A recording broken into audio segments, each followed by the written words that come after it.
Assalamualaikum warahmatullahi wabarakatuh.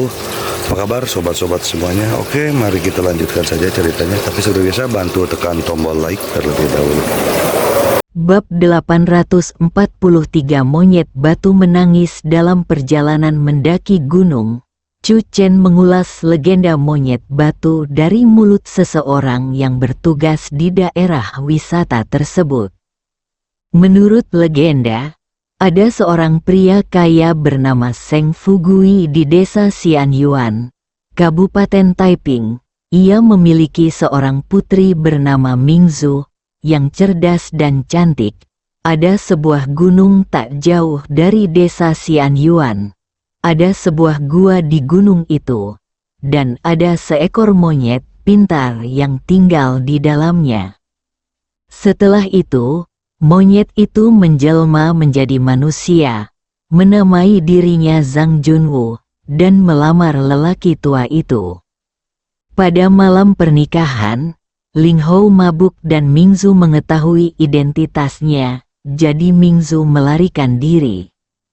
Monyet itu mencari Mingzu dengan sia-sia dan hanya bisa berdiri di puncak gunung siang dan malam, menatap ke arah Kabupaten Taiping, berharap Mingzu akan berubah pikiran. Ini adalah kisah tentang monyet yang menantikan perdamaian. Song Yan menghela napas. Perdamaian juga menyiratkan perdamaian di era yang makmur. Orang yang bertanggung jawab atas tempat wisata itu adalah seorang wanita paruh baya, Yang Guilian. Pada saat ini, Yang Guilian dengan cepat berkata, "Nona Song benar." Yang Guilian mengikuti kedua orang itu. Awalnya dia sedikit gugup, lagi pula Chu Daxia terkenal. Namun, saat mereka berbincang di sepanjang jalan, Yang Guilian perlahan-lahan menjadi lebih rileks dan berbicara lebih banyak. Ngomong-ngomong, kebangkitan monyet batu itu benar-benar agak tidak nyata. Kecuali video yang diambil oleh para wisatawan di awal, tidak ada bukti yang menunjukkan kebangkitan monyet batu itu. Sekarang para ahli telah turun tangan. Investigasi dan analisis awal menunjukkan bahwa itu kemungkinan besar adalah lelucon oleh beberapa wisatawan dan video gabungan. Chu Chen mendongak dan melihat kerumunan orang di mana-mana. Sebelum pemulihan energi spiritual, kebanyakan orang tentu akan mencemooh apa yang disebut kebangkitan monyet batu dan tidak akan mempercayainya sama sekali. Namun, akhir-akhir ini, terlalu banyak hal aneh telah terjadi di seluruh negeri, dan dengan video sebagai buktinya, hal itu telah menarik begitu banyak orang. Mengenai keaslian video tersebut, Chu Chen merasa kemungkinan besar itu benar. Tidak ada angin, tidak ada ombak, monyet batu terletak di puncak Lion Peak. Area di sekitar monyet batu telah diblokir dan wisatawan biasa dilarang keras masuk. Meski demikian, wisatawan masih dapat melihat monyet batu dari kejauhan dari berbagai sudut. Chu Chen melewatinya tanpa halangan dan tiba di sisi monyet batu. Pandangan Song Yan tertuju pada monyet batu, dan dia sedikit linglung.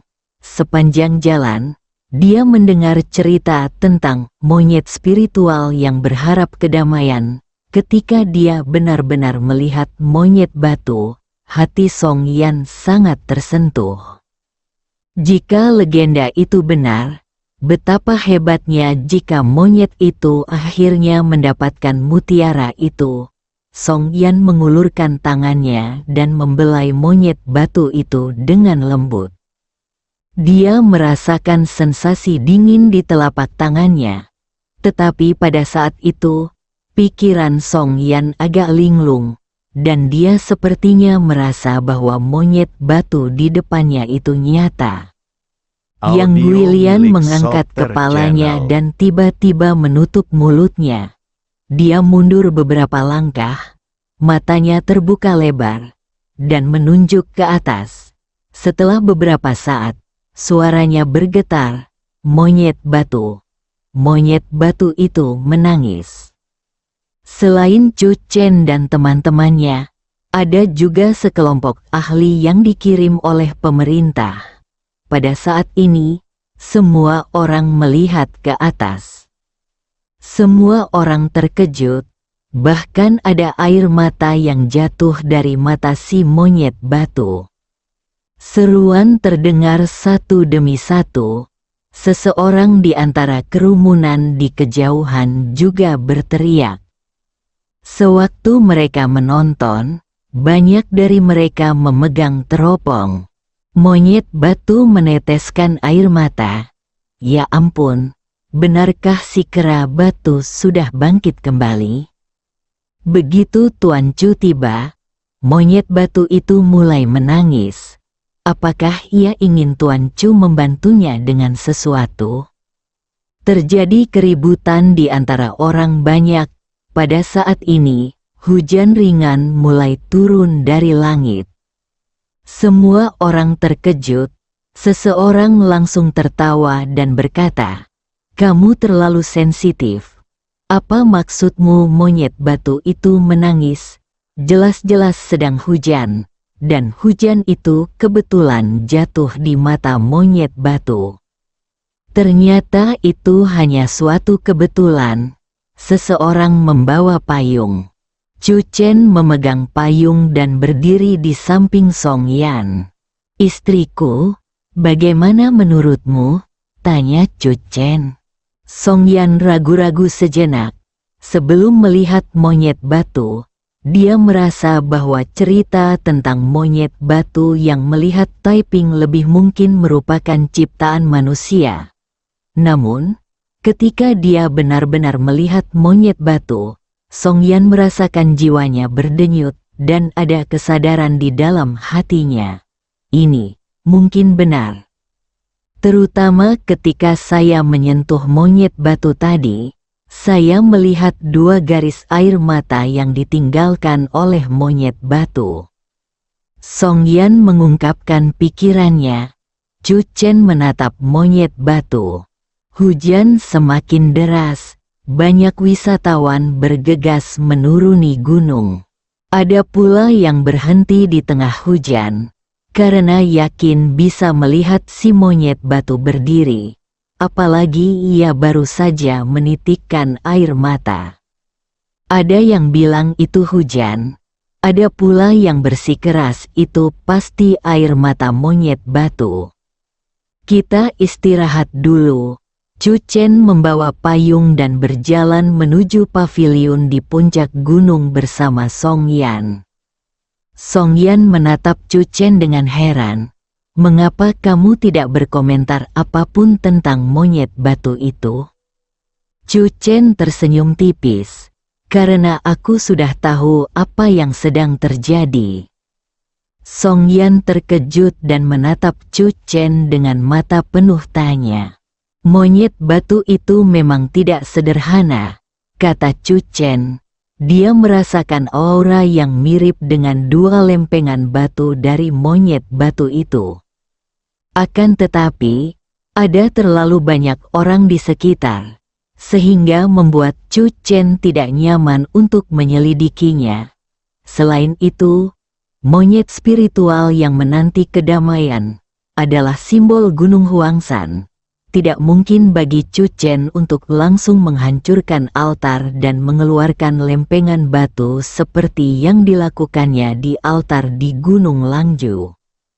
Chu Chen menduga ada sesuatu yang mirip lempengan batu di tubuh monyet batu itu. Pertama muncullah lempengan Dewa Merah, kemudian lempengan umum, dan kini muncul lempengan monyet batu. Chu Chen menjadi semakin penasaran tentang mengapa orang-orang kuat dari era prajurit kuno meninggalkan lempengan batu seperti itu, dan apa gunanya lempengan batu yang misterius dan aneh Audio ini. milik Soft Channel. Meskipun Chu Chen sudah ditempa, dan jiwanya menjadi semakin kuat setiap kali jiwanya memasuki lempengan batu. Chu Chen selalu merasa bahwa fungsi lempengan batu itu tidak terbatas hanya itu. Song Yan tidak mengerti masalah tentang lempengan batu, jadi Chu Chen tentu saja tidak banyak bicara. Tetapi saya harus mencari alasan untuk tinggal di Huangshan malam ini. Ketika Chu Chen mengusulkan kepada Yang Guilian, orang yang bertanggung jawab atas kawasan pemandangan itu, untuk bermalam di Huangshan, Yang Guilian setuju tanpa ragu. Bagi kawasan pemandangan Huangshan, kedatangan Chu Chen tidak diragukan lagi merupakan sebuah berkah. Mereka pun berharap persoalan kebangkitan monyet batu tersebut bisa segera teratasi. Hujan ini mengencerkan suasana ramai di puncak Singa Huangshan. Hujan berlangsung selama 2 jam dan banyak orang sudah turun gunung. Saat hujan berhenti dan langit cerah, hari sudah senja. Langit berangsur-angsur menjadi gelap. Saat malam tiba, Chu Chen dan Song Yan berjalan keluar ruangan sambil bergandengan tangan. Udara setelah hujan sangat bagus, terutama di pegunungan. Chu Chen berkata, "Ayo pergi dan melihat monyet batu." Puncak Singa. Sementara kelompok ahli masih melakukan penelitian, para penjaga keamanan yang tidak jauh dari sana telah menjaga ketertiban di tengah hujan.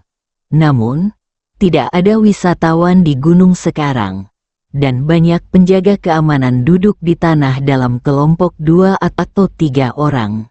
Ketika mereka melihat Chu Chen datang, mata mereka berbinar dan mereka berdiri. "Semuanya, apakah kalian menemukan sesuatu?" tanya Chu Chen. Seorang pakar menggelengkan kepalanya. Apa yang disebut kebangkitan monyet batu itu hanya omong kosong.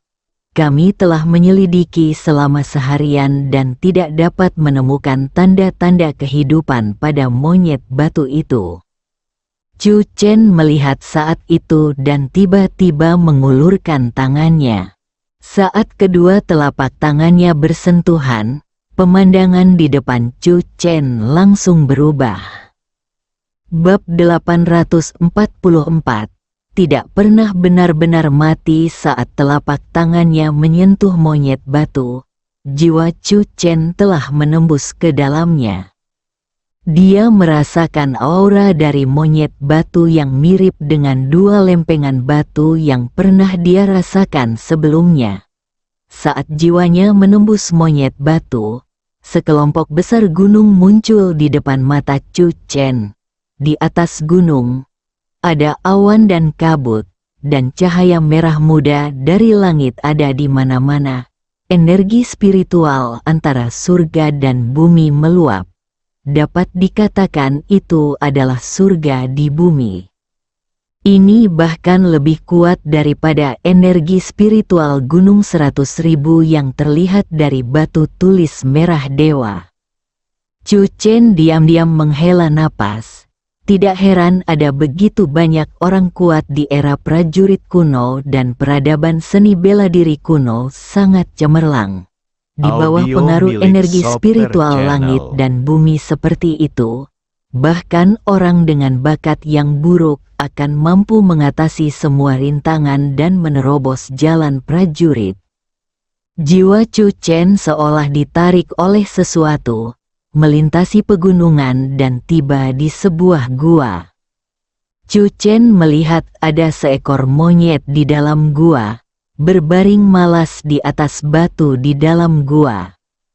Seberkas cahaya jatuh tepat padanya. Monyet berada di bawah naungan energi spiritual. Melihat pemandangan ini, Chu Chen tidak dapat menahan diri untuk tidak mendesah. Energi spiritual di tempat seperti itu beberapa kali lebih kuat daripada energi spiritual di tanah terberkati tingkat super saat ini.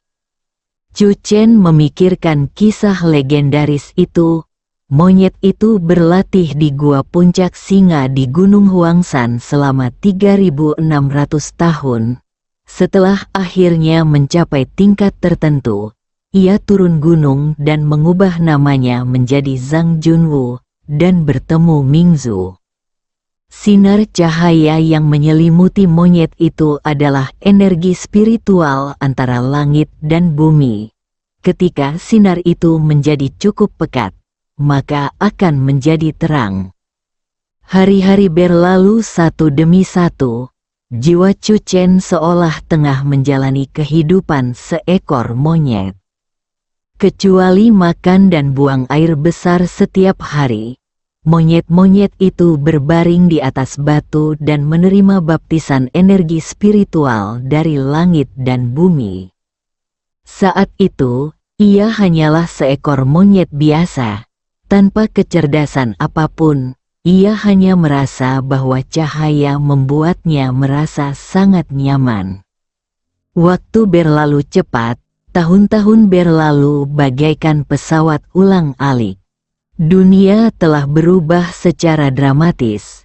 Jumlah monyet di gunung itu pun bertambah banyak, dan monyet yang dibaptis dengan tenaga spiritual itu pun menjadi raja di antara gerombolan monyet, dan perintahnya dipatuhi oleh ratusan orang. Monyet itu mempunyai banyak teman di antara para monster, tetapi ia juga menyinggung banyak musuh. Jiwa Chu Chen melihat umur panjang monyet dibandingkan dengan dampak dan konsumsi batu tulis Dewa Merah dan batu tulis umum pada Yuanshen. Dunia batin monyet batu jauh lebih lembut dan bersahabat dengan Chu Chen. Tampaknya perlahan-lahan menceritakan kepada Chu Chen sebuah kisah yang menjadi miliknya. Di puncak Lion, malam berangsur-angsur bertambah pekat. Angin sangat kencang di puncak gunung. Semua ahli mengenakan pakaian tebal. Mereka melihat pakaian Song Yan yang relatif tipis dan tidak bisa menahan rasa khawatir. Tentu saja, yang paling mereka khawatirkan sekarang adalah pahlawan Chu. Pahlawan Chu meletakkan satu tangan di atas monyet batu, dengan mata tertutup sedikit, dan tidak bergerak. 3 jam telah berlalu. Selama proses ini, ekspresi wajah pahlawan Chu sedikit berubah, membuat orang merasa bahwa pahlawan Chu sedang mengalami sesuatu. Para ahli saling berpandangan dengan bingung. Mungkinkah sesuatu telah terjadi? Ini jelas hanya sepotong batu. Mungkinkah ada sesuatu yang tersembunyi di dalamnya? Tetapi kami sudah mencobanya, dan kami tidak merasakan sesuatu yang istimewa. Pahlawan Chu bukanlah orang biasa, dan bahkan wanita di sampingnya pun tidak sederhana. Lihatlah suhu di puncak gunung sekarang. Kita semua mengenakan pakaian berlapis katun, tetapi wanita pahlawan Chu masih mengenakan gaun tipis. Tetapi aku tidak merasa dia kedinginan sama sekali. Song Yan berdiri di samping Chu Chen. Dia tahu sedikit tentang rahasia Chu Chen. Chu Chen pernah menyebutkan masalah 2 lempengan batu itu kepadanya. Ketika dia kembali ke kamar pada sore hari, Chu Chen juga memberitahu Song Yan bahwa dia merasa pemandangan serupa akan muncul pada monyet batu itu. Namun, Song Yan tidak menyangka bahwa jiwa Chu Chen akan tinggal di tubuh monyet batu selama itu.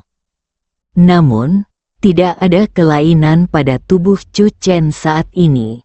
Song Yan cukup tenang dan memberitahu kelompok ahli bahwa dia akan menunggu di samping. Ini adalah metode deteksi khusus yang digunakan oleh para prajurit untuk melawan monyet batu. Song Yan mengarang alasan secara acak. Lagi pula, tidak ada prajurit di kelompok ahli. para ahli tentu saja juga menyaksikan pertempuran legendaris Chu Chen di perbatasan Gunung Qiangla, dan mereka mempercayai kata-kata Song Yan tanpa keraguan. Malam semakin gelap, lambat laun, hari sudah memasuki paruh kedua malam. Tepat ketika kelompok ahli sangat cemas, Chu Chen tiba-tiba membuka matanya. Desir, desir, desir, semua mata langsung tertuju pada Chu Chen.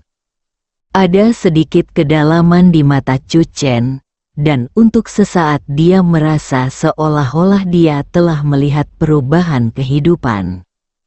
Dia menarik napas dalam-dalam, memegang tangan Song Yan, dan berkata, "Kembalilah dan istirahat dulu." Sebelum kelompok ahli bisa bereaksi, Chu Chen sudah pergi bersama Song Yan. Semua orang tercengang, pikiran mereka penuh dengan tanda tanya. Mereka mengulas apa yang dilakukan Chu Daxia malam ini. Berjalanlah, sentuh monyet batu, lalu berjalan kembali. Namun proses ini memakan waktu beberapa jam. Tindakan pahlawan Chu sungguh sulit bagi kami untuk menebaknya. Chu Chen dan Song Yan telah kembali ke kamar mereka. Song Yan juga bingung dan menatap Chu Chen dengan bingung. Chu Chen melihat jam dan tidak dapat menahan diri untuk tidak mendesah. Aku tidak menyangka bahwa hanya dalam beberapa jam, aku benar-benar menjalani kehidupan monyet lagi. Saat jiwaku keluar tadi, aku sangat takut bahwa bertahun-tahun telah berlalu. Song Yan terkejut. Kehidupan seekor monyet, legenda tentang monyet roh itu memang ada benarnya. Kata Chu Chen, monyet roh itu benar-benar ada. Lalu kemana perginya nanti? Tanya Song Yan tiba-tiba. Masih di gunung. Chu Chen memandang keluar jendela ke arah monyet batu, dan pemandangan yang dilihat oleh jiwanya muncul di benaknya. Monyet itu berdiri di puncak gunung, menatap ke kejauhan siang dan malam, menunggu kepulangan gadis kesayangannya. Di puncak gunung, energi spiritual berangsur-angsur berkurang. Akhirnya suatu hari, semua energi spiritual menghilang. Chu Chen mengerti bahwa saatnya telah tiba ketika Qin Yu akan menyegel semua energi spiritual bumi di laut. Di gunung tempat monyet itu berada, semua jenis binatang bergerak. Banyak teman monyet datang kepada monyet itu dan membujuknya untuk pergi. Tetapi monyet itu tidak memilikinya sama sekali. Pada batas waktu terakhir, semua binatang telah pergi dan menuju wilayah Qin. Gunung itu menjadi sunyi, monyet itu pun hanya ditemani angin sepoi-sepoi, dan dari puncak Lion Peak di Huangshan, tempat energi spiritual telah menghilang, ia menatap ke kejauhan. Akhirnya, ia berubah menjadi patung batu, yang selamanya berada di puncak Lion Peak. Song Yan terkejut, di puncak gunung itu ada monyet sungguhan? Benar sekali, kata Chu Chen, jadi, video yang diambil oleh turis itu nyata. Pupil mata Song Yan melebar. Apakah monyet itu benar-benar hidup kembali?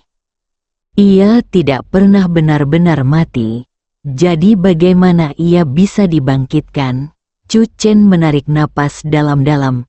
Ia hanya menggunakan beberapa cara untuk menyegel dirinya sendiri setelah energi spiritualnya habis.